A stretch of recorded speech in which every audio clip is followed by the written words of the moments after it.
Tara, subukan natin. This effect is called Nako Kape. Buksan natin ang ating CapCut guys. Hanapin natin ang ating videos. Tapos kumuha ka na kahit isang videos lang na direkta lang siya. Para mas madali mo makita yung kung saan mo yung pwede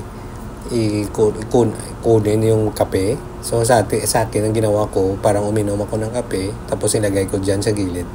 Tapos hanapin mo lang, i-split mo doong banda.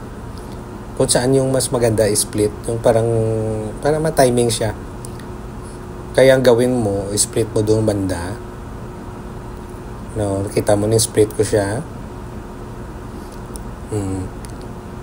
Pagkatapos mo i-split, makita mo yung second clips mo.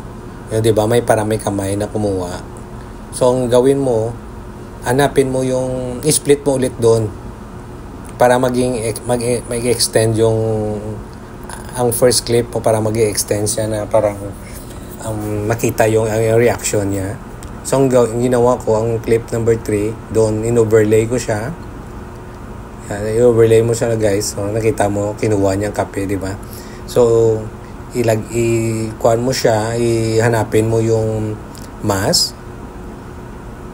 Tapos horizontal mo lang siya. Tapos tignan mo lang yung timing niya. Tapos pwede mo siya lagyan ng feather konti. I-adjust mo lang feather para hindi siya parang normal lang makita siya, parang 'di ba? O kung makita mo, 'di ba? Parang natabunan na yung kamay niya. Parang lumabas yung kamay sa counter.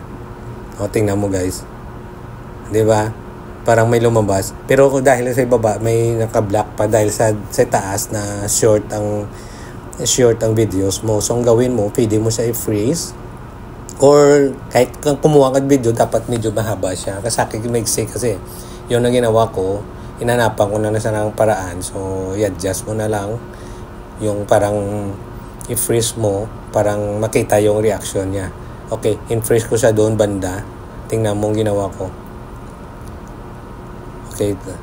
Pag okay ka na, pag tapos ka na, i-export mo na siya guys. Sana may natutunan kayo sa ating mga tutorial. Thank you for watching.